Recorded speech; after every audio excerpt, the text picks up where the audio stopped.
kitiibwe. Praise God. Mwebale kujja mu nnyumba ya Mukama. Thank you for coming in the house of God. Katwebaze Katonda ku lw'ekiseera ekiddako. Let us thank God for the next session. Mukama tukwebaza olw'ekiseera kino Lord, we thank you for this session kubanga wakimanyanga n'emisingi y'ensi teginnabaawo. because you knew it even before the foundations Tukuwa of the ekitiibwa earth. olwa buli muntu yenna gw'owadde ekisa okubeera ng'ali wano oba ng'agoberera yonna gy'ali. We glorify you for each and every one you have enabled to follow wherever they are. Era tusaba And we pray nti buli muntu yenna agoberera mu ngeri yonna mukwano gwaffe Taata omulungi ow'ekisa, that whoever is following our dear Father, oteekewo embeera ennungi that you may put a good situation asobole okubeera ng'afunamu. so that he or she can achieve, Waleme okubaawo omulimba yenna abuzaabuza Mukama ekigambo kyo. so that the enemy cannot disturb that Era person. tuggalira buli nkola zonna ez'omulimba And we close out every demonic strategies nga tulangira okubeerawo kwa Mukama. as we declare the presence of God Kumaamire ekifo kino na buli muntu yenna ali eyo agoberera. to hover around this place and everyone following. Era ne buli yenna n'agoberera oluvannyuma lwa buseera bino. And whoever who will watch after this session, Mu linnya erya Yesu Kristo Mukama waffe. in the name of our Lord Jesus Christ. Aleluya. Amen. Mwebale kujja. Thank you for coming. Nsaba omanye mulirwanaawo Can you please get to know your wakiri neighbor? mwebaze nti yeebale kujja mu session eno. At least thank him for coming for this session. Era mu ngeri y'emu twebaza abatugobererako online. In the same way, we thank those who are following us online. Mwebale twesigisa bulamu bwammwe obw'omwoyo. Thank you for entrusting your spiritual life with us. Oluusi mbeerako ne mbalaba nga tuli bangi. At times I'm there and I see when we are many. Ate era ne mutwesigisa n'ebiweebwayo byammwe n'ebimu eby'ekkumi. And more so you entrust us with your offertories and your tithes. Kale buli omu Mukama amuwa omukisa. So may God bless each and every one. Aleluya. Amen. Erinnya nze Kabenge Edward.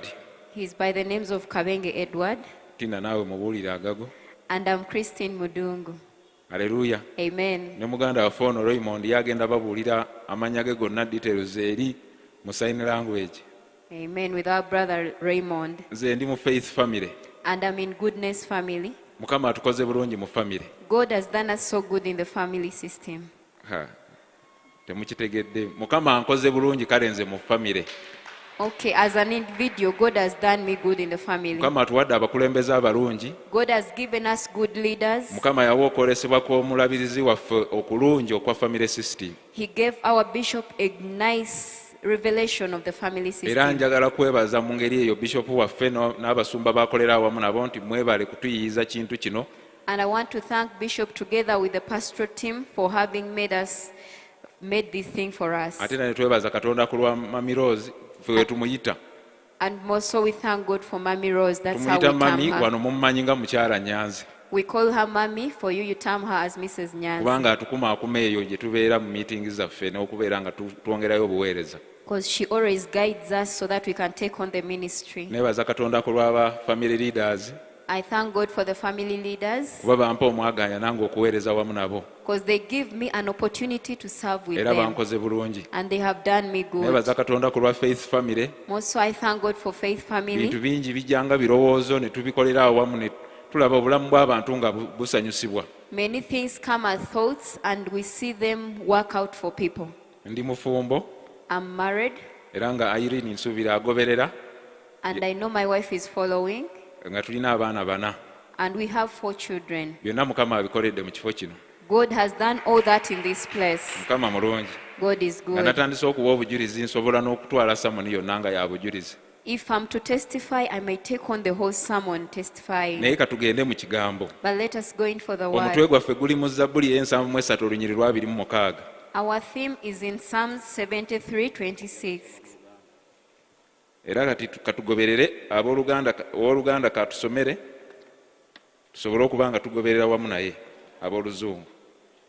We are going to read in Luganda as those people of English follow.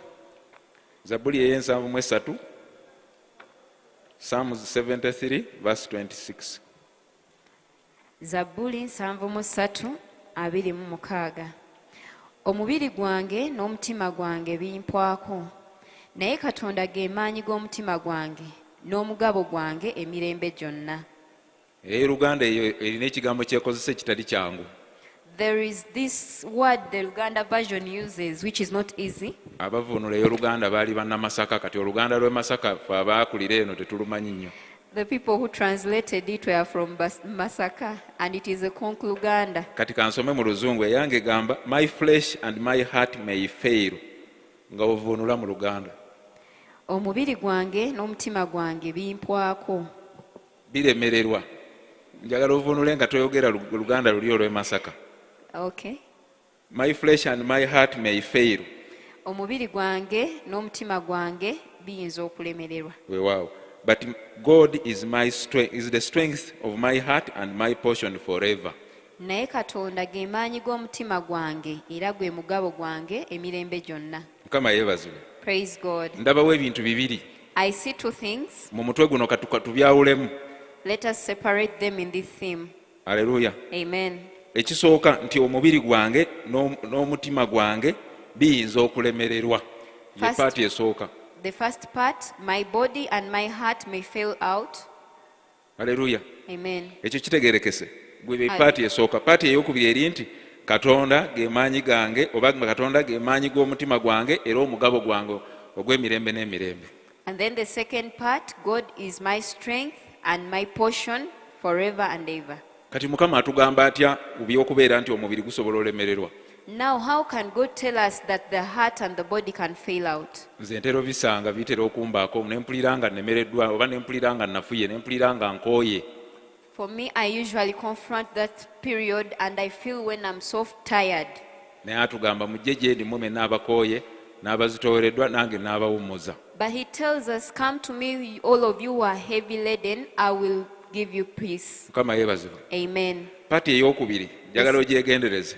The second part, let us look at it clearly. God is the strength of my heart and my portion forever. Naye Katonda ge maanyi g'omutima gwange n'omugabo gwange emirembe gyonna. Okategedde ako? Have you understood that? Jjajjaffe ow'abakkiriza baamugamba Aburahamu nti nze ngabo yange era nze ngabo yo era nze empeera yennene n'atakitegeera. The father of believers was told that I'm your great portion and your great reward, and he didn't get to know it. Era mu lubereberye ye yamala n'amubuuza Mukama, ate Mukama olimpa ki? Nga yakamala omugamba nti nze mugabo yo gwo ate era nze empeera yennene. Ye amuddamu jjajjaffe nti onampa ki? And then in Genesis, we see him asking God, what will you give me in return? After he had told him that I'm your great reward and your great Kati portion. ngezaako kimako Oluganda ayinza okuba nga ali wano nga yeebuuza ebigambo bino n'agamba atya nti Mukama ye ngabo yange era Mukama kye kifo kyange eky'okubeeramu olubeerera. I'm trying to pick out someone who is here wondering, how can God say that he is my reward and my Si kulwa nga agoberera nga jjajjaffe ow'okukkiriza. not so that he doesn't follow like our great grandfather of faith. Haleluya. Amen. Gwe abanga Mukama akugamba nti nze ngabo yo gw'okifunamu ki? Kitegeeza akuzzeemu ekibuuzo. Guno omutwe ngulabamu ebintu bibiri nti mulimu embeera gye ndimu naye ate ne mubaamu ne ansa ey'okubeera nga nsobola okuva mu mbeera gye ndimu. If God tells you I'm your reward, what do you get from it? For me, I can see that there is a question and an answer therein. Ngenda gwesibako omutwe katuguddemu tugusome wayinza okuba wayinza okwongera okubikkulirwa. I'm going to cling to it. Let us reread it again. Maybe someone may get a revelation. Nze nina okukkiriza nti waliwo omuntu agenda okubikkulirwa omutwe guno mu ngeri ey'enjawulo nga nze wentandise gubikkulirwa. For me, I have faith that there is someone who is going to get a revelation of this theme. Kati kansome mu y'Oluzungu nga bwe twakoze mu kusooka nga gwovuunula mu bigambo byaffe. Okay. My flesh and my heart may fail. Omubiri gwange n'omutima gwange biyinza Ate nga okulemererwa. tukakasa nti ddala ddala gutera okulemererwa. And we are so certain that it at times fails out. Njagala okkirize nti omubiri gwe gusobola okulemererwa oleme kukitwala nga ebigambo bino bye twogera ebitali bya bulamu bwaffe. I want you to accept that your heart or your body may fail out because it is for the real life Kati ono story. omuwandiisi ono atuddamu ki kye tuteekwa okukola. Mu ngeri endala kino ekyawandiikibwa kijjuvu kyova olaba kyalondebwanga Mukama yatuluŋŋamizza. Now, this writer answers what we can do. It is a full scripture that has a question and an answer. Agambye naye kuba kano akagambo kali nti but God is the strength of my heart and my portion forever. N'agamba nti naye Katonda ge maanyi g'omutima gwange n'omugabo gwange emirembe gyonna. Omuŋŋamba nti tuli ffenna nga tugenda kukiddako. If you say that we are together, we follow out. Nfunyeeyo ndowooza batono babiri ndowooza abagamba nti tuli ffenna. N'akiddamu kale. I will repeat Mukama it. yeebazibwe. Amen. Ŋŋambye omutwe guno gwe gwalondebwa I say that this theme that was chosen, gulimu embeera gye tulimu it has the situation we are in, ne gutuwa n'ekyokuddamu oba ansa. and then it gives us an answer. Kati ekyo singa tunaakitegeera awo tujja genda ku siteepu eddako. Now, if we get to know that, we will go in for the next step. Mukama yeebazibwe. Amen. Paati esooka tulabye nga omubiri gwaffe gusobola olemererwa oba gusobola okukoowa. The first part, we have seen that our flesh or our body can grow weary. Kati awo ne twebuuza kiki ekiguleetera okulemererwa kuba wateekwa okubaawo ensonga. And now we ask ourselves, what can cause it to grow weary? Because there must be a reason. Omuntu wagamba nti oli gundi no yagudde, osooka kubuuza yagudde atya, ki ekyamuleetedde okugwa? If someone says that the other person has backslidden, you first ask yourself, what was the cause? Oyinza okugamba nti oba oli awo yalinnye mu kinnya nga takirabye n'agwa, oba yaseeredde n'agwa. Kati oteekwa okuzuula ki osobole okufunamu ekyokuyiga naawe obeere ng'okyewala. You might say maybe he accidentally stepped in a pit and he fell, so that, and then you end up wondering what happened so that you can avoid Kati it. gwe awandiika kino nti biki ebireetera okubanga omuntu akoowa. If you're writing, you can note this down. What can be the cause of someone growing weary? Ekisooka First of all, obujeemu. rebellion, disobedience. Obujeemu Disobedience. lwaki nkirwako? Why am I clinging on it? Musumba waffe ebiseera bino byonna byonna kyayogerako ejjengo ly'obujeemu yakibikkulirwa mu buzibu ate ne tuzuula nga kibadde kitulidde nnyo nga tetumanyi. It is what our pastor is talking about, and we have come to see that it has consumed us without our knowledge. Era Bayibuli egamba nti obujeemu kye kibi. And the Bible says that disobedience is sin. Mukama yeebazibwe. Amen. Ani atamanyi nti Bayibuli etugamba okusonyiwa bannaffe?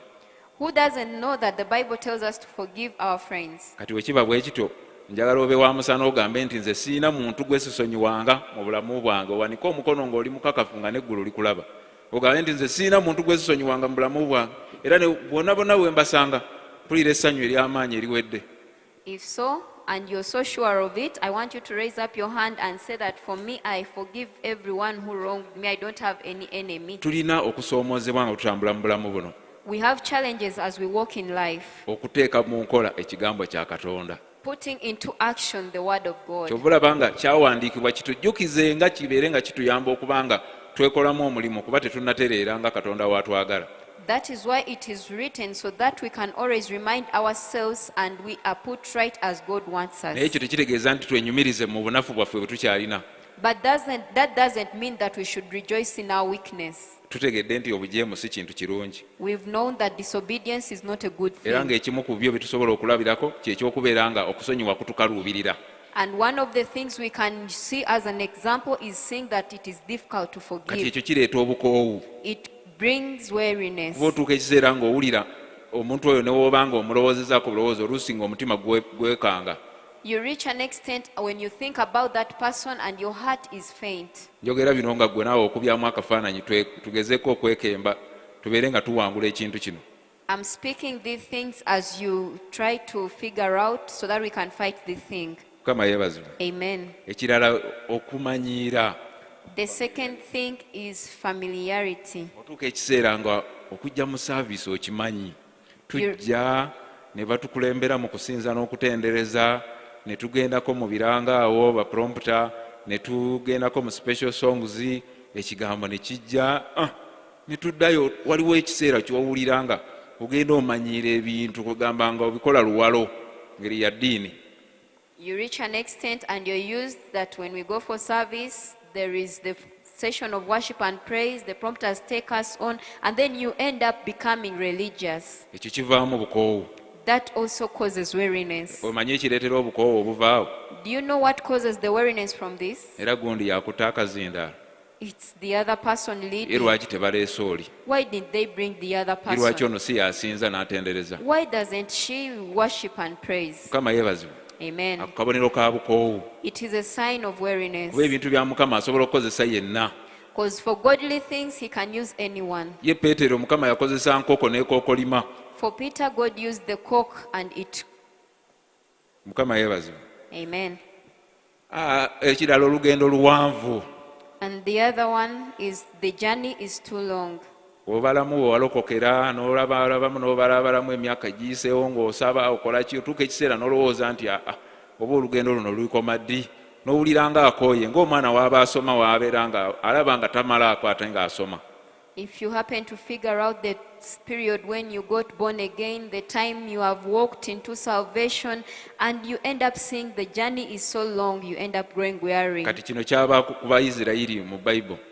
This happened to the Israelites in the Era Bible. w'osoma Amateeka olwokubiri 25 olunyiriri 17 When you read in Deuteronomy 25:17, olaba nga Abayisirayiri abamu baakoowa baabalabula ne babagamba olugendo olwo oluwanvu lwemumazeemu myaka 4 abamu mugenda nafiira mu ddungu.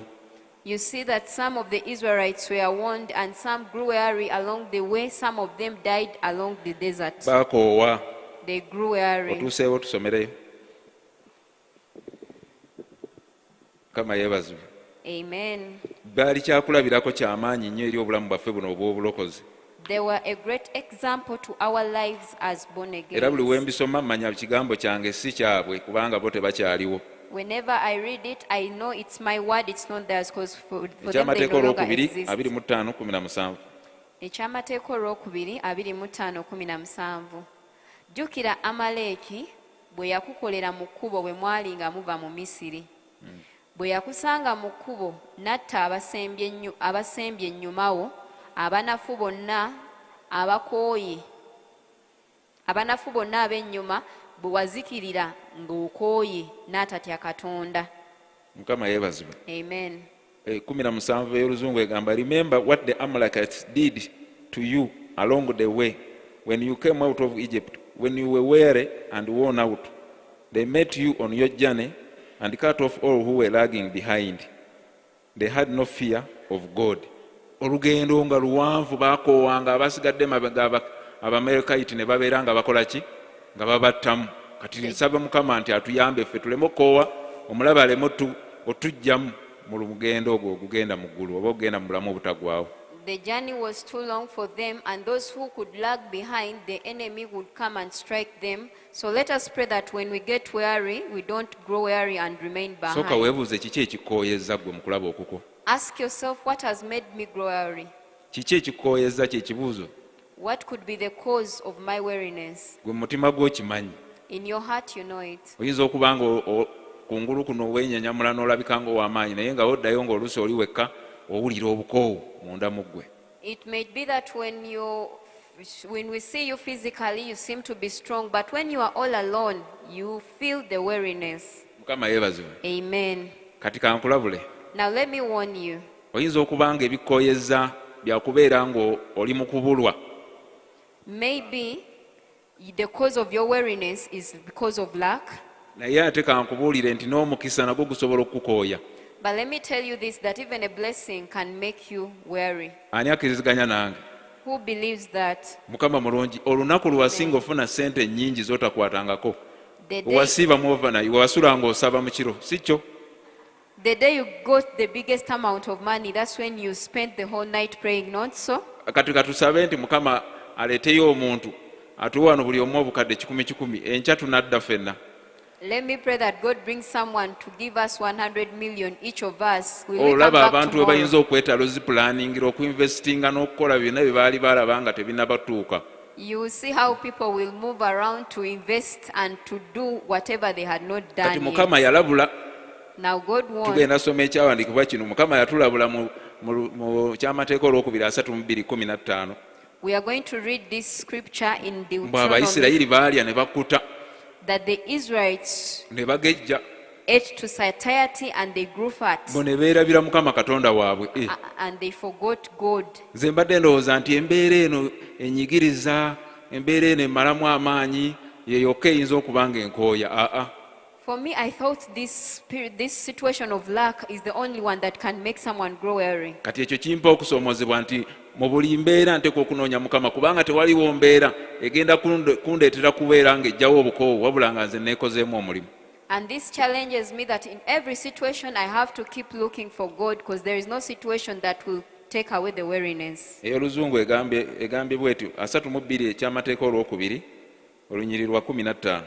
Ojja kusoma ennyiriri okuva ku lw'14 paka ku 16 oba onaaba olina obudde ng'ozzeeyo waka. Deuteronomy 32 from 14 to 16. Jeshurun grew fat and kicked and filled with food. He became heavy and sleek. He abandoned the God who made him and rejected the rock his savior. Soma mu y'Oluganda. Jeshurun ono kitegeeza mulonde wa Katonda. Kati gwe tulowooza nti lino linnya lya njawulo nnyo, wabula naawe oli mulonde wa Katonda, ye gwe bagamba. Amen. Ekyamateeka olwokubiri 3:2-15. Naye Yesuluuni n'asavuwala n'asamba. Owulira mumakinga obugambo buno baganda bange. Mark these Kubanga words. tuli mu lugendo lwe lumu bwe tunaabyogerako bijja tuyamba okubaguka tubeere nga tubaako we tusindiikiriza okugenda mu kusaba. Because we are in the same journey, and when we speak of them, they will draw us to prayer. Yasamba n'okusamba. Haleluya. Amen. Yongera osome omaleyo. Wasavuwala, wanenewala, wafuuka munyirivu, n'alyoka aleka Katonda N'atendereza yamukola. Mukama we bagambye. No. Ne bagamba nti n'asula mu kubeerawo kwa Mukama ng'asaba. Kati twegendereze omukisa nga guzze, tuyinza okuba nga tukyali wano twerwanako tulowooza nti embeera eno we naatereranga tutuuka eri ejjiji nga tuli wangudde eri obwavu oba eri okubulwa. Muganda wange kankulabule, eri gye tulaga ate bingi nnyo, tulina n'ebyokulabirako bingi wano ne weebanga mu bulamu bwaffe obwa bulijjo oba abantu abafunye ssente. Now let us be careful, because we may think that just because of luck, if we happen to get money, we will become somehow better. But we have examples of the people who have got money. Wegamba mulirwanaawo nti Jeshuruni. Tell your neighbor, yes, Mukama yeebazibwe. Amen. Eryo erinnya litegeeza mulonde. That name means a Omulonde chosen wa one, Katonda a chosen one of oba God, omutuukirivu wa Katonda. or a righteous one of Si ye God. gwe Bayibuli si weekuyita. Isn't it you? Isn't what the Bible calls Kati you? weebeeyita nze naawe kino ekyerinnya lino, ebintu bino byetuukirizanga ng'abantu abamu abatumiddwa amannya ago nga wooganoonyereza amakulu gaago, Bayibuli teyali mistake. Ng'olagenda okwekanga nga galina amakulu agali emabega waakyo nga gagenda kwogera mu mulembe gwaffe. If you happen to see these names, they follow after their meanings, and maybe they are given these names to speak to our generation. Mbu yalekayo, kubanga oluganda olutuufu awo lubeera, yalekayo Katonda we ayamutonda era n'agaana olwazi omulokozi we. That he forsook the God who created him, and he refused the rock of his salvation. Sente esobola tutera okugamba mu sente ezo zireetera omuntu okugwa nedda. Amazima gali nti oba tozimbye enkolaganayo na Mukama, sente ne we zijja oba tezijja, byonna byonna biba bizibu gy'oli. We at times say that money causes someone to backslide, but it is not so. It is that if you don't build your relationship with God, though you're rich or you lack, you may end up losing Kubanga out. tulabye nti ekibi kikuleetera okuba nga okoowa. Because we've seen that sin can cause you to grow weary. Okumanyiira kitutegeerera okuba nga okoowa. Familiarity can also cause you to grow weary. Ate omukisa gusobola okukuleetera okukoowa. And even a blessing can also cause you to grow Kati weary. twekwate ku ki? Now what can we cling to? Ensonga endala, The other reason? ebisuubizo ebirwawo The delayed promises. bireeta obukoowu. They cause weariness. Mukama yeebazibwe. Amen. Bwe teebereza ate ebiseera ebisinga we kiba kiri kumpituukirira owulira ng'owanika. Imagine at times when they are about to be fulfilled, you feel like you're giving up. Bwe teebereza ebiseera nga tugeze ogenze mu restaurant kusaba mmere, wooba owulira ng'abaluddeyo oluusi ebeera eri mu kkubo nga weeyita agireeta.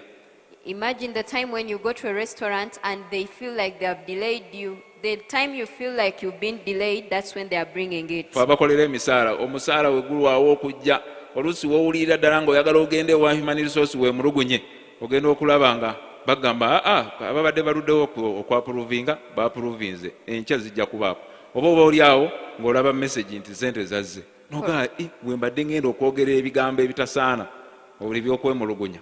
For us who work for salaries, the moment when you feel like you want to go and complain to the human resource, that's when you find that the salary is out. Mukama yeebaze. Amen. Ensonga endala okwemulugunya. The other reason is grumbling. Gwe mu kifo ky'okwebaza n'oteekawo okwemulugunya, n'abantu abakwetoolodde obeemulugunyizaako, n'abalina bye bakuyambye gwe tobiraba naye ne weemulugunya olw'ebibulayo. Katonda alina kyakutuusizzaako ne weemulugunya. Instead of appreciating, you end up grumbling, you end up complaining, you even ignore the people who have stood with you just complaining. Mukama yeebazibwe. Amen. Tuyige okwebaza. Let us learn to be thankful. Kubanga buli weemulugunya Because whenever you grumble, tekirina nnyo kikuyamba wabula okwongerayo mu bukoowu. it doesn't help you anywhere, but it just takes you further in weariness. Kituuka ekiseera ne kikuleetera n'obukaawu. You reach an extent and you grow bitter. Mukama yeebazibwe. Amen. Ebyo tebimabale. Isn't that enough? Kati tukoze tutya kubanga tulabye ebintu bingi Now what should we do? Because we've seen many things ebituleetera okukoowa. that cause us to grow weary. Kati ye paati yaffe eri ey'okubiri ey'omutwe gwaffe. Now that is the second part of our Paati theme. ey'okubiri egambye nti Mukama ge maanyi g'omutima gwange era gwe mugabo gwange emirembe n'emirembe.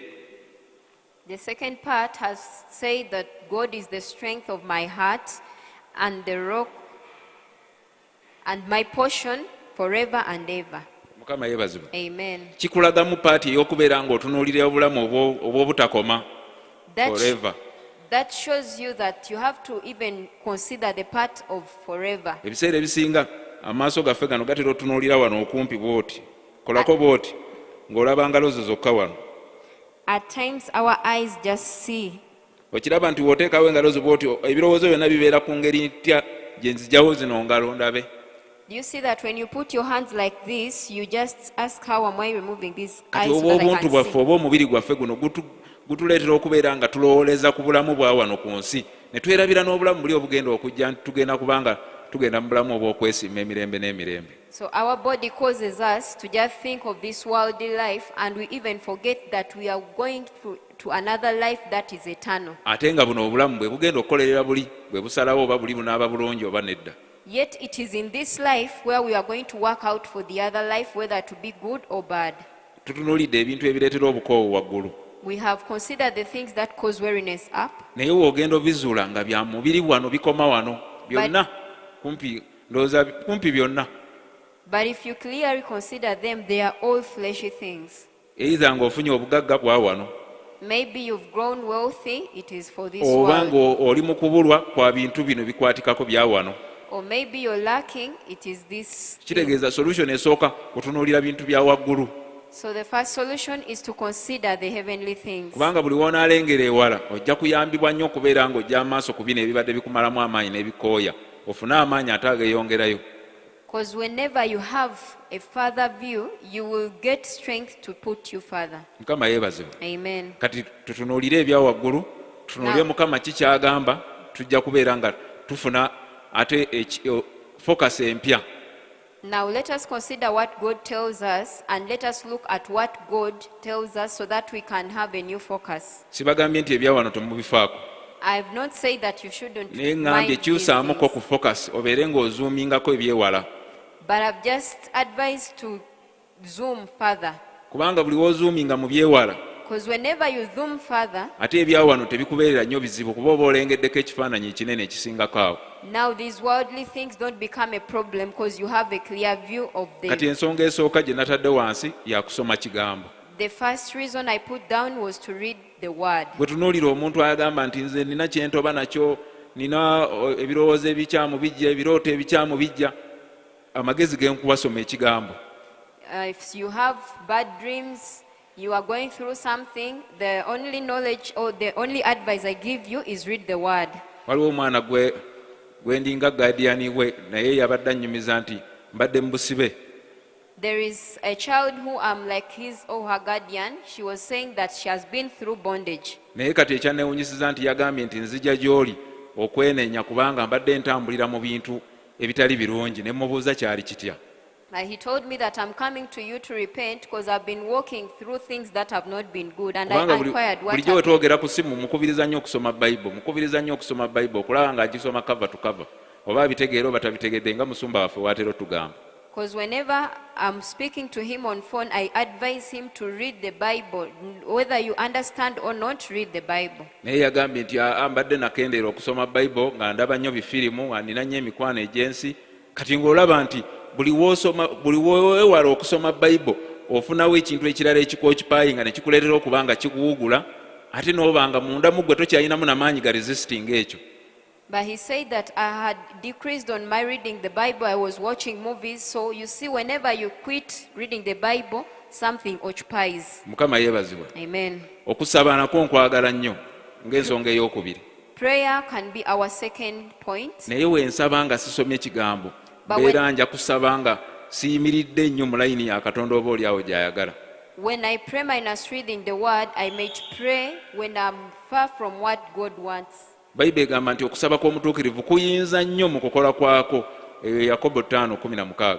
The Bible says a prayer of a righteous man avails much. That is Jacob. Kubanga osaba oyimirira mu buyinza, osaba olangirira. Mujjukire musumba waffe abadde wano kulankyawa ng'atugamba okwogera eri embeera. Tojja kuzoogeramu ng'ogera ngero z'Abaganda, oba tojja kubyogeramu ng'ogera ngero z'ewammwe mu kika kyo oba mu gundi mu gy'ova. You pray as you declare. That is what our pastor told us during lunchtime. You can't speak what you have not read, or you won't speak the Baganda sayings. Mukama yeebazibwe. Amen. Nze nteeberezaamu omuntu ajja okusaba naye ng'ajuliza bintu bye yakuliramu nga si bya Bayibuli. For me, I imagine someone coming to pray when he's just considering the things he or she grew from, not the Omanye Bible. kalicha ez'enjawulo zonna kuba kumpi kalicha zaffe naddala mu Afirika kuba ze mmanyi nnyo nti twayingiramu nnyo engeri y'obusamize, twayingiramu nnyo engeri z'okubeera nga tutambulira mu kizikiza nga tetulina kumanya kwa Katonda, naye Katonda n'aba wa kisa gye tuli n'atuyamba. You know, our cultures, like we Africans, is full of sorcery, but God just helps us. Era ogenda okuzuula nga mulimu engeri ezimu z'otasobola kuleeta mu ssaala ya Mukama kuba bamalayika ba Katonda bo balinze kukwata kigambo kya Katonda kituukiriza. Kati gwe bw'oyogera ebitali mu kigambo kya Katonda, ekigambo kye kimufuga. And you find yourself that when you don't use the godly words, God walks after his word, you end up not communicating to him. Mukama yeebazibwe. Amen. Ensonga ey'okusatu, The third point, okuweereza. ministering. Kuweereza eri abantu oba okuweereza eri Katonda. Ministering to people or to God. Omwo mwe muli okukola obulungi. That includes doing good. Mukama yampa omukisa n'embeera omu ku ba family leaders. God gave me a chance to be among the family leaders. Nze wano we tuli obwetaavu bw'aba members ba family yange busukka kye nsobola okubakolera. Where I am, the needs of my family members exceed what I can do for Kati them. sisobola nagamba nti Mukama nze simanyi wa we nsobola kuyambira obakolera bulungi. So I can't say that I don't know where or how I can do Era good. ntusuubira naawe bw'otyo wooli abantu abakwetoolodde n'abantu b'omanyi obwetaavu bwabwe okusinziira ku kyolaba bukubanja okubeerako ky'okola. Tekitegeeza kukola kyonna kukimalawo naye kubaako ky'okola. And I believe the same applies to you. The people surrounding you or the people you're close to, their necessities need you to work out something for them. Mukama tatutumye kukola bye tutasobola. Mukama atutumye kukola bye tusobola. God has not sent us to do what we can't. He has sent us to do what we can. Omuntu oyo ayita mu mbeera kiki ky'omuzzeemu, bigambo ki by'omuwa? That person going through some circumstance, what have you spoken to him or her? Mukama yeebazibwe. Amen. Oba mulokole oba si mulokole. Whether born again or not. Ye yennyini yajja okudda agambe amagezi gali ge wampa gaakola. Mu ngeri eri munnaye nali mpulaninga kukola bweki naye owanziramu bw'oti. Oba gwe omugambye n'alaba nga atakitutte gwe okoze paati yo.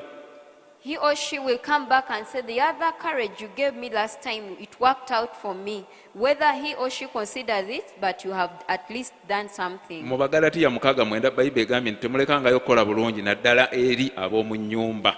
In Galatians chapter 6 verse 9, it says, do never grow weary of doing good, especially to those people of the house. Ffe mu famire yaffe For us in our family, waliwo unity emu. there is one unit. Omwami si mulokole paka kati. The man is not born again. Naye we twali tukyakuŋŋaana luli emabega. But whenever we could congregate Unity the eyo other buli we time, baagendangayo okusabirayo mu time ya unity gatherings ng'omwami waabaayo tabakkiriza. whenever those people could go to gather during the unit gatherings, the husband of that lady couldn't permit them. Naye ki ekyabaddewo? But what happened? Embeera yazze etali nnungi, omukyala n'agwa ku accident, boda yamukubye n'amenyeko amagulu gombi. A bad situation came in and this woman was hit by a boda and all legs Kati were ffe broken. ng'abafamire ne tugamba ki kye tuyinza okukozesa mu opportunity eno ezze nti embeera si nnungi naye ki kye tusobola okukolawo, ne twekungamu ne twerondamu abantu abatono abasobola okugenda omukyalira. And then as a family, we started seeing what we can do to stand with this family. Abaleeta sente ne baleeta, Those who could bring in money abasobola brought okubeerawo in, ne babeerawo, and those who could be alina available entambula came in. n'ajja. The one with transportation Ne came. tuvuga covid ono yabasanga bazimbye nga yeeyongeddeyo kowala, naye ne tuvuga ne tugendayo. And then we drove off to their place. Ne tusanga omwami nga waali We found the husband ali around. agobanga ba unity members abalala, ku luno yatwaniriza mu ngeri ya njawulo. The one who could chase away the unit members, this time he welcomed us in a special Mukama way. yeebazibwe. Amen. Kati ffe twalabye omuntu atwaniriza ne tugamba waayi, unity leader we nankoonako n'aŋŋamba nti omanyi oyo omwami obedda ndaba bujulizi, oyo omwami yatugaananga okujja ewuwo okubeera nga tukuŋŋaanirayo, naye kati laba nga bigambo byayogera bye bino, ng'agamba nti no amaka gano gammwe muli baddembe okubeera nga mujjanga wano essaawa yonna gye mwagala.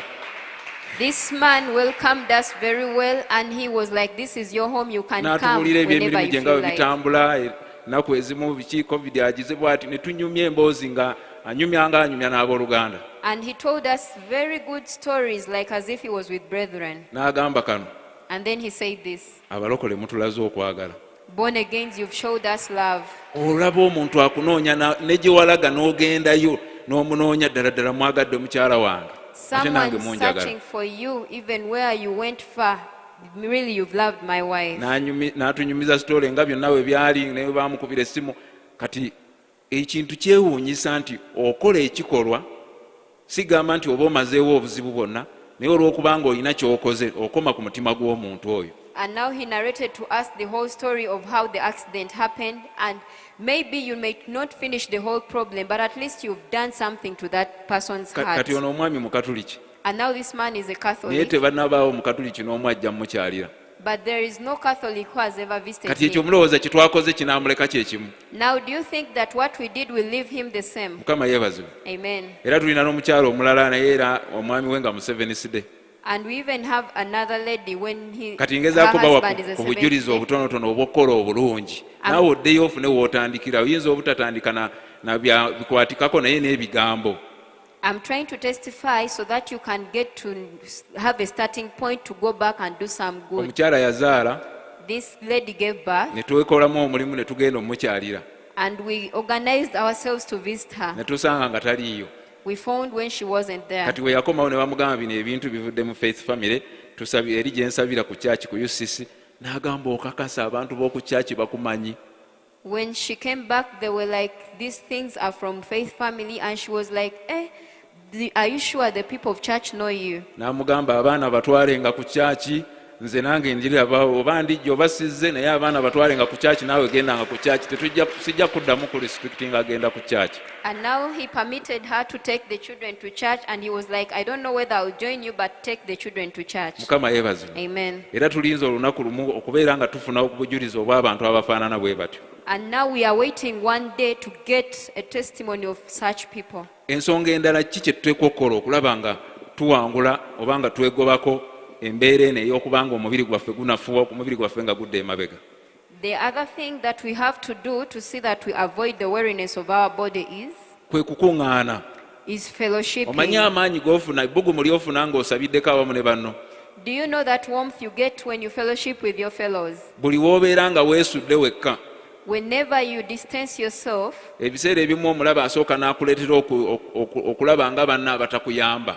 at times you think, or the enemy causes you to think that your friends have left Oba you. olyawo ng'olwadde, oba ofiiriddwa, oba ofunye loosi ku mirimu, oba ki, embeera yonna esobola okujjawo n'olaba nga abooluganda abatakuyamba. Maybe you have become sick, or you have lost your job, or you've got losses. Kati and you n'osooka think- obeesalako gwe n'ogaana okuŋŋaana, omulabe akuzingizaako ng'oli wekka nga tokyalina bbugumu ya banno. And now you distance yourself from people thinking that they don't care, yet the enemy is trying to encroach on you. Bayibuli etugamba nti temulekangayo kuŋŋaana ng'abalala bwe bakola. The Bible tells us never to forsake fellowshipping as others do. Kati buno olaba obujulizi ku anga eyo ya kuŋŋaana. Now this is a testimony regarding fellowship. Buli ku bulamu bwange. It is on my life. Bwe twali mu covid lockdown nga tebakukkiriza kutambula. When we were in the COVID period, when they couldn't permit you to walk, mukama aweebwe ekitiibwa olw'okubanga abasumba baffe baatulowoozangako nnyo glory be to God that our pastors could think about us. ne bateeka programs ku radio They put programs on the radio ne station. tugenda online ku buli service yonna yalinga egenda mu maaso. The services were put online. Conference y'abaami mu biseera ebyo ogw'omukaaga yaliwo ku online. And then the men's conference happened on Ebintu Saturday byonna ne online. bitambula nga tufuna obubaka gye tubeera. And everything moved on well. We could get messages wherever we Kati are. kino nze kyekyambaako. This is what happened to me. Buli we saabeeranga ku programu ezo Whenever I could miss out these programs, katugeze church service netandika neneebuzaabuza n'ebintu ebirala nga mpulirwa munda mu mutima gwange nga mpulira ninga amisinze fellowship. maybe I try to make myself busy and end up missing the service. I feel like I've missed fellowship. Mukama yeebazibwe. Amen. Naye lockdown we yavaawo But after the lockdown, buli we sijja mu service whenever I don't come to service, mpulira nga nina ebbanja kati ku luno ne wensigalayo ewaka naye nga ndiko online mpulira nga ate nina ebbanja eddala ey'okubeera nga nzija mu bbugumu lya wano. I feel indebted. And even this time when the service happens and I'm online at home, I feel missing the Ndowooza warmth of mukategedde. this place. Abali ku online bo bakitegedde kuba omuntu waba ali Saudi Arabia ekisa ekibeerawo kyakubeera nga anoonya messages zino azigoberere kuba tajja kusobolanga kuvangayo eri ajjenga wano akuŋŋaane. Those online have understood it. If someone is in Saudi Arabia, he has that grace of just seeking for these messages and following because he can't travel to and fro. Naye gwe asobola okujja mu kifo kino But for you who can come to this place, munda mu gwe owulirayo ebbanja erigamba nti kaŋŋende mbeere mu bali sabire wamu nabo nga mbalabako kuba ekisawo ekiri. inside of you, you feel that let me go and fellowship with my fellows and we pray together. Mukama yeebazibwe. Ne Amen. tuddayo ku kali nti Mukama takubanja kyotasobola We go back to the other saying that God can't demand what you can't naye give, akubanja ky'amanyi nti okisobola. but He demands what He knows that you can give. Mukama yeebazibwe. Amen. Ekirala The other thing, weeweeyo eri Mukama. devote yourself to God. Weeweeyo sarenda Surrender yourself kuba to God. okujja kirungi Coming is good, naye n'okwewaayo ate kiyongerwa value ku nsonga lwaki ozze. and then surrendering adds value to the reason as to why you've come. Pulogulaamu zino zitegekebwa naye mwoyo mutukuvu abeera azirimu. These programs are organized, but the Holy Spirit is therein. Era ogenda okulaba w'ova wano nga oyinza okuba nga toyinza kugamba nnyo nti kino ne kino ne kino kyekikyuse mu nze naye gy'okoma okunyiikirira ogenda olaba obulamu bwo obw'emyaka oba tugeze ebiri emabega ogenda olaba nga bukyuse nnyo ku bubwo bw'ofuuse ofuuka mu ngeri nga tomanyi. You may not notice the change right away, but after like 2 years or some time, you notice that there is something that changed in you. Waayo obulamu bwo eri Mukama. Surrender your life to God. Akaddeko k'olina kaweeyo. The time you have, surrender it. Concentrating olabe nga tolina bikuwugula. Concentrate so that nothing can pervert you, Ekigambo kireme kuyitako. so that you can't miss out the word. Waayo ebirala ebyowulira nga biringa obuzito gy'oli. Surrender everything that causes weariness to Oba you, ndwadde, or sickness, oba famire, or family. oba bulamu bwo ng'owulira waliwo we butatuuka ng'ate owulira okisabidde naye owulira tekigenda. Maybe- Wegezaako okulaba nga weewaayo eri Mukama akole ebyo by'owulira nga tosobola. Maybe you've prayed for your life and you don't reach where you want. Just pray that God intervenes. Amen. Amen. Nga tusembayo nga tumaliriza. As we wind up, Gezaako nnyo okulaba nga osonyiwa era nga weenenya. try hard to forgive and to repent. Kubanga tetunnatuukirira mu kigeera kya Kristo ekyogerwako mu Befeso 4. Because we have not yet been perfected to the stature of Christ spoken of in Ephesians Yateekawo 4. abasumba, He put the pastors, n'ateekawo ababulizi b'enjiri, the evangelists, n'ateekawo abatume, the apostles, n'ateekawo abannabbi, and he put the prophets, n'ateekawo neki n'abasomesa. and then the teachers. Yes. Kati awo ebyo ebitaano ez'engalo ettaano Now- eziteekawo zituukirize oba ziriikirize omubiri gwa Kristo gutuuke ku kigeera kye. Now he put those 5 fingers so that at least they can take or entice the body of Christ to reach to his full Kati stature. ndabika nkozeeko ekimu ku ebyo oba ebingi ku ebyo nga nkusomesa. Mukama yeebazibwe. Amen. Kati obanga omanyi nti olina obunafu mu kusonyiwa ne mu kwenenya, obutasonyiwa bulina engeri gye bukusibamu. Now, if you know that you're weak in forgiving and repenting, unforgiveness can bind you. Mukama yeebazibwe. Amen. Ffenna tulina ndowooza obujulizi mu anga eyo. Omuntu gw'otasonyiwanga ne wajja mu maaso go ne w'omulota mu kirooto, Mukama asobola okuyambako n'amukulootesa mu kirooto akulage nti okyalina obutasonyiwa mu ggwe, n'obeera nga action zo zonna z'okoze mu birooto zikulaga bulazi ng'ozuukusa eno n'ogamba bannaaye omuntu oyo simusonyiwanga mbadde neerimba. Now we all can testify about that. If at all you happen to encounter someone you have never forgiven, or else you get to dream about that person, you may just know Musumba that Betty you've abadde never atubuulira forgiven. wiiki ewedde ku lunch hour Pastor Betty had been preaching us last week in lunch hour, ng'alaganga ye we yali amanyi nti asonyiwe abantu abamwetoolodde, showing that she thought she had forgiven the people n'ate surrounding Mukama her. n'amulaga nti tasonyiwanga. And then God showed her that you have never Kati forgiven. tusabe Mukama atuwe ekisa ekisonyiwa ne wakati mu bantu be tulowooza nti twasonyiwa, endasi ekyalimu eri elementi eri ekyalimu eyagala okubeera nga ewolera eggwanga ebeere ng'eva mu ffe. Now let us ask for the grace to forgive, so that that element of revenge can disappear in us. Mukama yeebazibwe. Amen. Gwe ki kyolowooza ku bye twogeddeko ebitono kuba tetusobola bimalayo bingi? Now what do you think of what we've spoken out, because we can't finish the whole of it? Ky'owulira kiwandyetaaza otandikirako okukolako. What do you feel like you want to start with this to work Kuba luno on it? olugendo lw'obulokozi byonna tetusobola bimanya lumu ne tubikola byonna era ne tutuukirirawo, otherwise Mukama yandibadde atulokola leero enkya n'atutwala. Because the journey of salvation you can't know today and put into act, but it is a journey. Mukama yeebazibwe. Amen. Kati tuddayo ku kyawandiikibwa kyaffe ekikulu Zabbuli 7:3-26 nti omubiri gwange n'omwoyo gwange biyinza okulemererwa. We are going back to our scripture in Psalm 73:26, that my body and my heart may fail out, Naye Mukama ge maanyi g'omutima gwange era gwe mugabo gwange emirembe n'emirembe. but God is my strength and my portion forever. Mukama yeebazibwe. Amen. Tutunuulira ebintu ebitali bya wano ne tulengererako ewala ne tusobola okufuna engeri gye tusobola owangulamu ebyo ebitusoomooza. We consider things that are not of this world, and that gives us the strength to overcome the challenges. Mukama yeebazibwe. Amen. Nsaba obuulire mulwanaawo ki by'oyizeemu. Can you at least share with your neighbor what you've learned? Ki ky'oyizeemu Tina? I have learned many Aka kaseera kammwe naffe eno kaffe. Ngize olugendo luwanvu, ngize okusonyiwa, n'okusaba ekisa ky'okusonyiwa, Amiina. Nze njiza okubeera nga ntunuulira ebya waggulu, binyamba okubeera nga nkendeeza essira yange ennyo okuliteeka ku bino ebya wano, kuba ebya wano bisobola okumalamu amaanyi, ate ebya wano bya kaseera ate ng'ebijja bya mirembe na mirembe. Mukama yeebazibwe. Amen. Ndowooza mulina kye muyize. I think at least you've learned something. Kyangu okuyiga naye okuteeka mu nkola eryo nalyo ssomo ddala.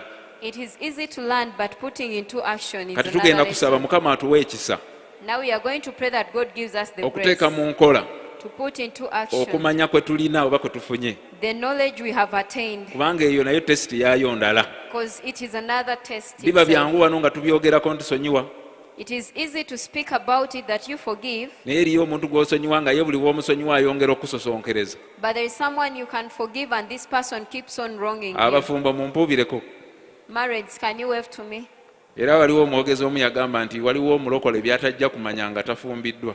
And there is a speaker who said that there is some born again who won't get to know some things unless he or she is married. Tina mpuubireko yazze eno mu kisinde kyaffe.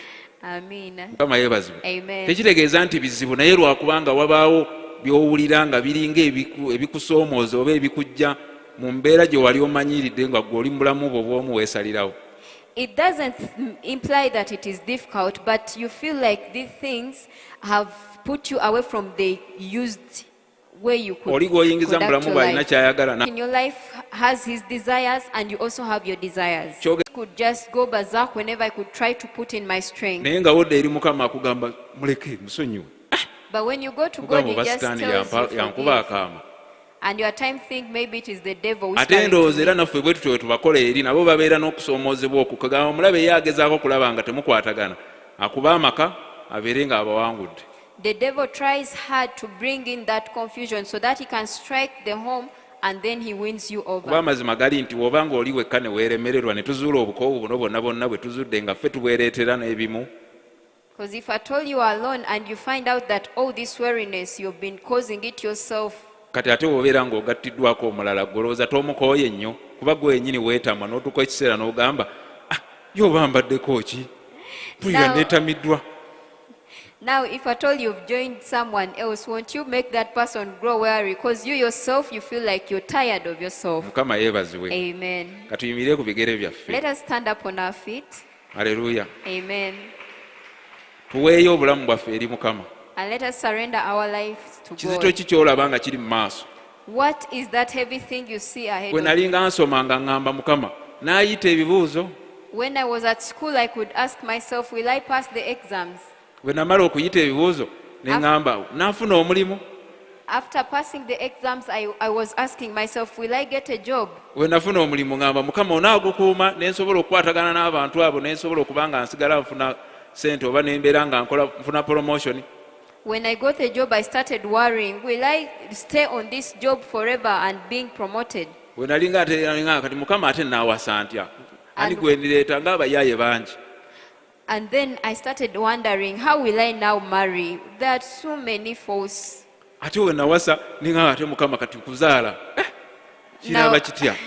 After I married, I started wondering, Kati now buli giving ddaala birth. ly'olowooza nti ogenda tutuukako muganda wange oba mwannyinaze togenda kubaayo mbeera yaseeyeeya egenda kwetaagisa okubeera nga owaayo byonna eri Mukama, genda kwetaagisa okubeera nga osigala wennyika mu Katonda, genda kwetaagisa okubeera nga osigala oyaayaana kubanga buli mbeera yonna tugirabye nti erina ebisoomooza byayo. Now every level you're going to mount to, just know that it is not a free or a simple thing, but just know that you have to keep on striving and yearning. Kati katunywegere Yesu kubanga ye yagamba mujje gye ndi mmwe n'abakoye n'abazitoolera nange n'abawommoza. Now let us embrace Jesus, because he told us that you come to me, all of you who are heavy laden, Kati ekyo I will give ekiwummulo you rest. kyayogerako mulimu okuwonyezebwa eri oli omulwadde alaba nga obulwadde bugaanye okuvaawo. Ekiwummulo kya Katonda kibaamu healing. Now that rest of God has got healing in it. Mukama yeebazibwe. Amen. Ki ky'olowooza gwe ky'olowooza nti kinene nnyo mu maaso go, mu maaso ga Katonda ajja kiraba nga kinafu? What do you think that it is so big before you? For God, he will consider it so small. Nga n'ebirala biwajja oyitangako lwakuba obiyitako obyerabira wabirabanga nga binene naye amazima gali nti kewamala obiyitako obiraba nga bitono. Now, even those things you have confronted and overcome, the time you were seeing them, they were big, but after you've moved away from them, you don't consider them anymore. Mutabani wa mukulu wange yabadde atuula P7 nga bano nga bakukuta P7 olw'okuba nagiyitamu kati bo balabanga banaye P7 anaye uneebu ng'atya atidde ebibuuzo olw'okuba gwe wakiyitamu gw'olaba nga kyangu n'ekyo ekikuli mu maaso awo okirabanga ekinene naye wonaakiyitamu ojja kirabanga ekitono. Kati Mukama bw'atu wabiraba mu linnya erya My Yesu. cousin was going to sit for PLE and he thought it was so big for him, but for me I could consider it as something small because I finished P7 long ago. Now even you, the problem ahead of you or the one you're facing, Wanika after you've emikono gone gyo. through it, you will consider it small. Biweeyo eri Yesu mugambe Mukama mbiwaayo. Raise your hands and say, God, I give all Omubiri to gwange you. nga gukooye Mukama mbiwaayo. When my body is weary, Lord, I give all to Ng'emmeeme you. yange etendewaliddwa Mukama mbiwaayo. When my soul is fainting, Lord, I give to you. Mukama mbiwaayo byonna gy'oli, amaka gange ngawaayo gy'oli. Lord, I surrender everything to you. Eby'emirimu gyange mbiwaayo. I surrender my home and Ebya my investments jobs to zange you. mbiwaayo gy'oli. I surrender my investments to Ebya you. famire yange Mukama mbiwaayo gy'oli. I surrender my family issues to you. Ebyobuweereza bwange mbiwaayo gy'oli. I surrender my ministry to you. Eby'embala yange mbiwaayo gy'oli. I surrender my character to Mukama you. tuwaayo byonna gy'oli mu linnya lya Mukama waffe Yesu. Lord, I surrender all to Genda you mu in the maaso name of our ng'osaba Lord Mukama tujja mu Jesus. maaso go kabaka otuwadde ekigambo kyo si kututenya si kutusalira musango Katonda waffe otuwadde ekigambo kyo Mukama tukomewo mu kubeerawo kwayi Katonda waffe jangu okome ku mmeeme zaffe Katonda waffe jangu Katonda omungi esaatu otulokole Mukama mu bunafu bwaffe Katonda waffe osobola otuwa amaanyi bye tulabanga ebinene Katonda waffe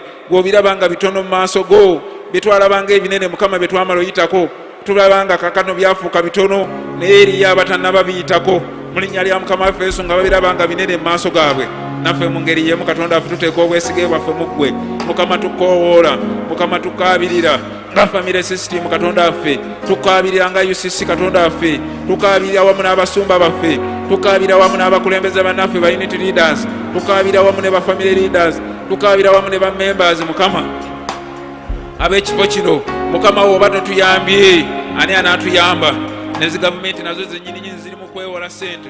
Mukama gwe katonda ateewola, gwe katonda yatukakasa nti bwe tunajja gy'oli ojja tuwomoza, gwe katonda yatugamba nti no tukabire naffe n'atulokola, tukabire naffe n'atuwomoza, tukabire naffe n'atuwa ekiwummulo.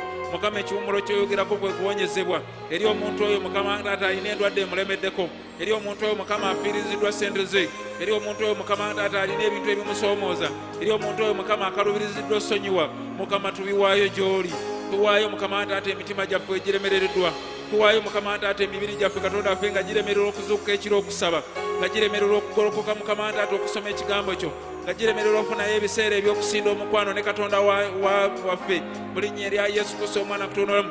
Tuwaayo Mukama Taata abakulembeze baffe mu ango zonna ez'enjawulo Mukama, ku kanisa katonda omungi Saatane ku mirimu Mukama Taata mu maka, mu linnya lya Yesu Kristo omwana katonda omulamu.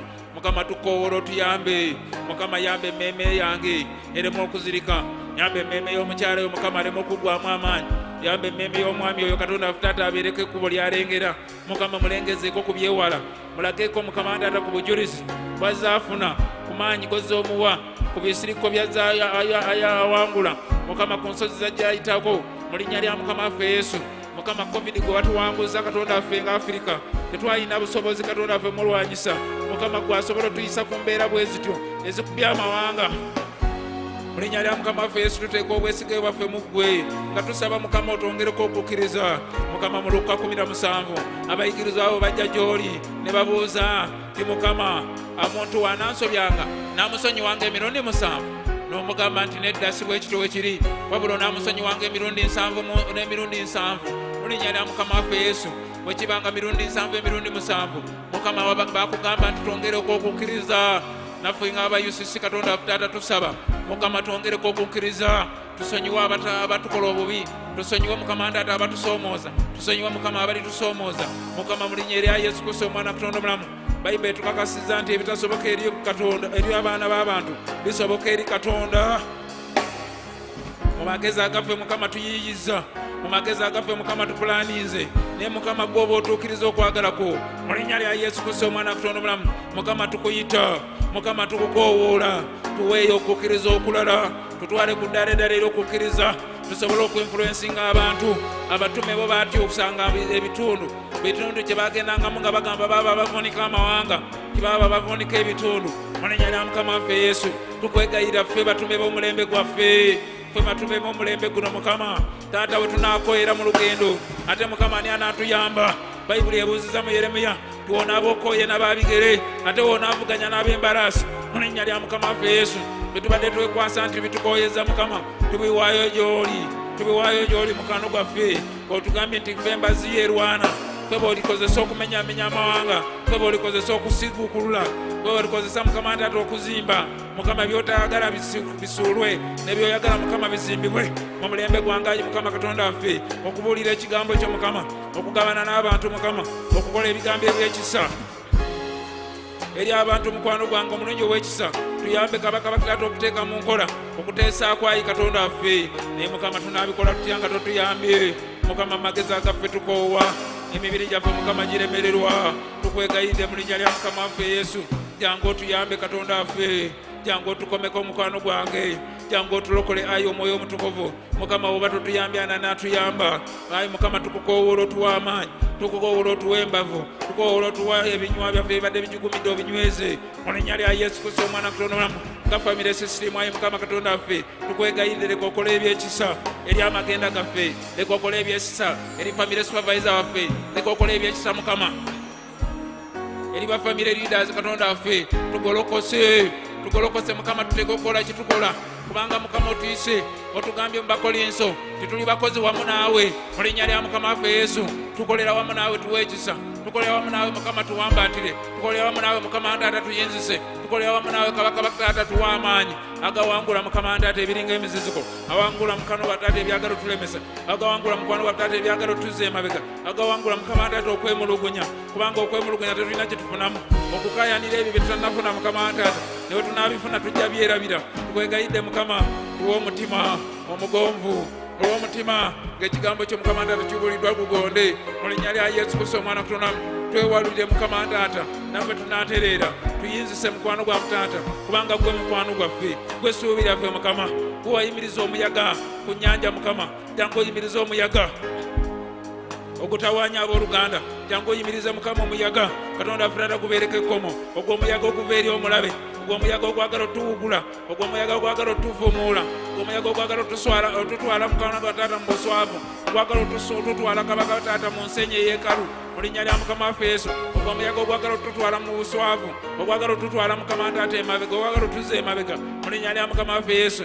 Tuwa amaanyi gukakkanye mukama, tuwa amaanyi agaguyitamu gukakkanye mukama, bwe guba muliro mukama Taata twegatteko, guyitemu nga tetutegedde, guyitemu nga tetutwokyeza tumalawo, guyitemu nga basatu akimesyazi nabudenego babakola n'obayingiramu kabaka ne batafuna yadde okulumizibwa yadde n'ebigoye zaabwe okwaka mu linnya lya Yesu Kristo omwana Katonda tukwegayirira.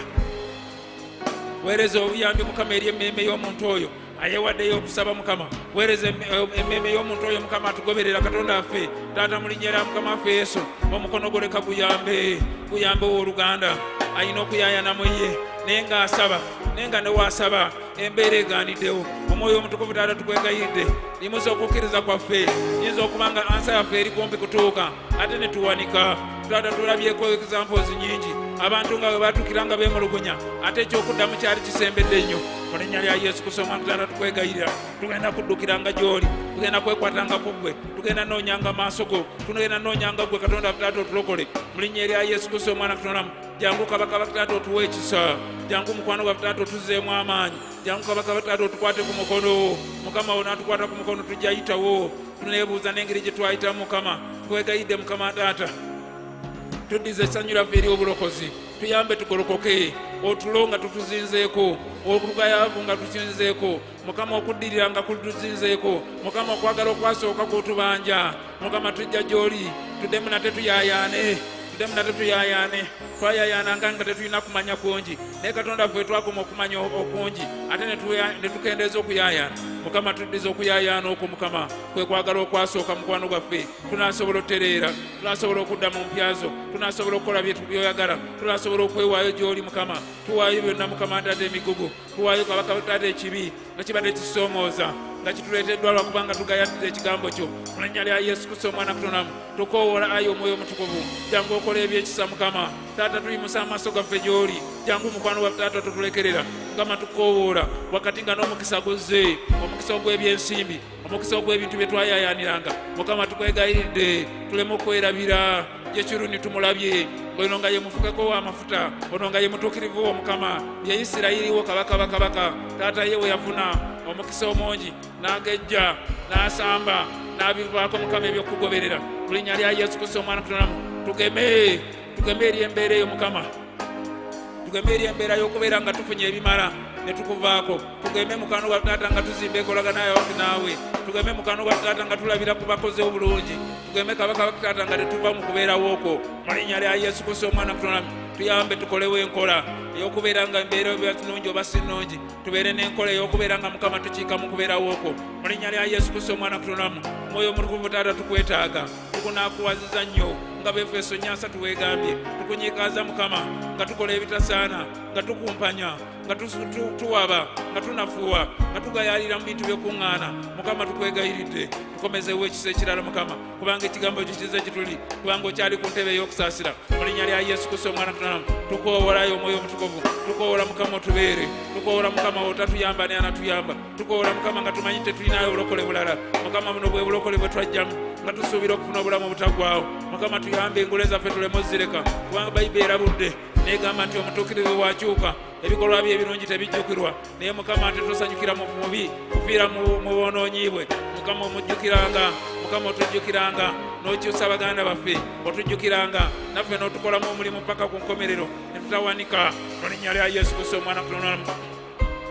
Mukama twetaaga gwe ani gwe tuyinza okuddukirako Mukama wabula gwe. Abaana b'abantu Mukama balemererwa, abaana b'abantu nabo balina ebibamalawo, abaana b'abantu mukwano gwa taata balina ekkomo naye gwe atalina kkomo Mukama. Bayibuli egambye mu Zabbuli ya 24 ensi n'okujjula kwayo byonna bya Mukama na bonna abagituulamu.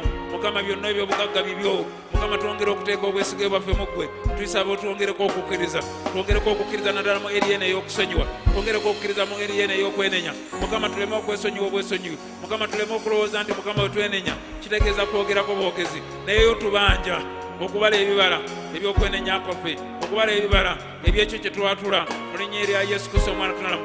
Jangu Mukama otulwanire, jangu Mukama olwanire abantu bano Mukama. Bayibuli egambye mu Zabbuli lwakuba ontaddeko okwagala kwo kyendiva nkuwonya. Mukama nga tusazeewo okuteeka okwagala kwaffe ku ggwe. Mukama jangu owonye bizinesi zaffe, Mukama jangu owonye eggwanga lyaffe, Mukama jangu owonye Mukama famire zaffe, Mukama jangu owonye obulamu bwaffe mu ango zonna ez'obulamu bwaffe. Mukama jangu owonye Katonda omusaata abantu baffe, Mukama jangu owonye Katonda omusaata emyoyo gyaffe, jangu owonye Mukama ate emitima gyaffe, jangu owonye ayi omwoyo mutukuvu ate emibiri gyaffe ebibadde bigusoomooza Mukama jangu obitwale mu linnya erya Mukama waffe Yesu. Tukweyanzizaayi Mukama Katonda waffe, weebala olw'okuba ng'otukyalira, weebala olw'okuba ng'otwagala, weebala olw'okuba ng'okyatuwaayo kyansi ekyusa ebibadde bitannaba kutereera. Etunuulira n'ekuba ttooki mu mulamu bwaffe obw'emabega, netunuulira obunaku bwaffe bubadde bukyali, ne tusobola okuba nga twekolamu omulimu mu linnya erya Yesu Kristo omwana tusaba. Ekigambo kyo Mukama tekisobola kugiraawo nga kyereere, wabula kigirako amaanyi mukwano gwaffe Taata okuwonya, okusumulula, okufuula abantu abadde abawamba okubeera nga bafuuka ab'eddembe. Mukama tulangirira eddembe ku bulamu bwaffe, Mukama tulangirira obulokozi ku bulamu bwaffe, Mukama tulangirira obutuukirivu ku bulamu bwaffe, Mukama tulangirira essanyu lyaffe ery'obulokozi, tulirangira okukomezebwawo mu biro byaffe Mukama. Ebyo ebyali bitututteko essanyu, ebyali bituleetedde okwennyika, ebyali bitulemesezza okubeera nga tusanyukira mu bufumbo bwaffe, ebibadde bitulemesezza okubeera nga tusanyukira mu bulokozi bwaffe, ebibadde bitulemesezza okusanyukira Mukama mu mirimu gy'otuwadde. Mu linnya lya Mukama waffe Yesu Taata by'oba otwala, tulangirira emirembe gyo Mukama, tulangirira obwakabaka bwo Mukama mu bulamu bwaffe. Leka wabeerewo obuwanguzi, kaweerewo emirembe, kaweerewo okuyitako, kaweerewo okugenda mu maaso, kaweerewo okutumbeera mu bbanga mu bulamu obw'omwoyo, kaweerewo okutumbeera Mukama nga tuteratumbeeranga mu by'ensimbi. Mukama twongere ng'otutumbeera mu by'omwoyo, tunaatambuza obulamu nga tetulina lubege lutwekubidde, tunaawangula Mukama ne tufuna ekikumi kyaffe ku nsi, ate ne mu ggulu ne tutuukayo nga tufunye ekikumi. Ekitiibwa n'ettendo Mukama tubiza gy'oli, mu linnya erya Mukama waffe Yesu tusabye, amiina.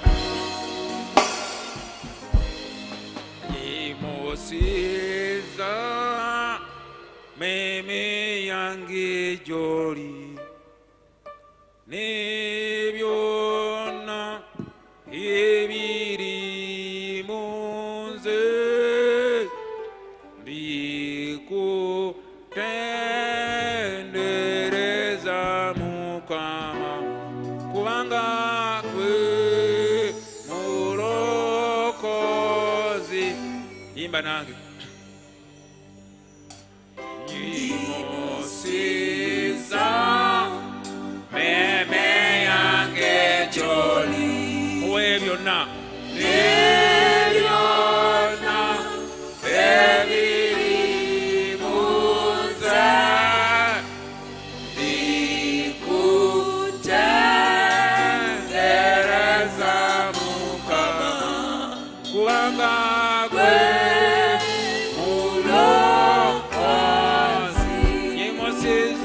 obujemu bwange.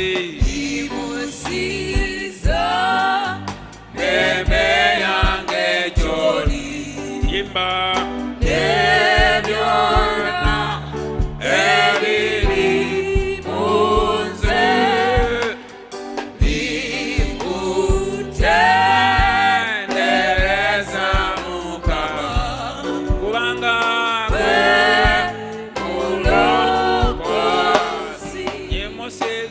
ekirwadde kyange. Imusiza endwadde yange gy'oli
yange imusiza meme yange joli nebyonna ebirimuze bikutendereza Mukama kubanga gwe mulokozi.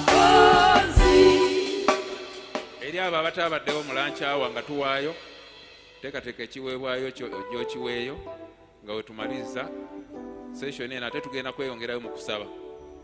Haleluya.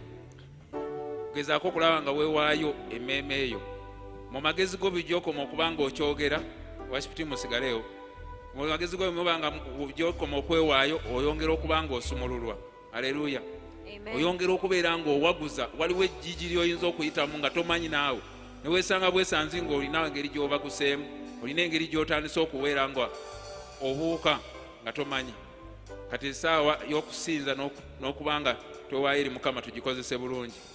Tugezeeko okulaba nga twewaayo. Nyimusi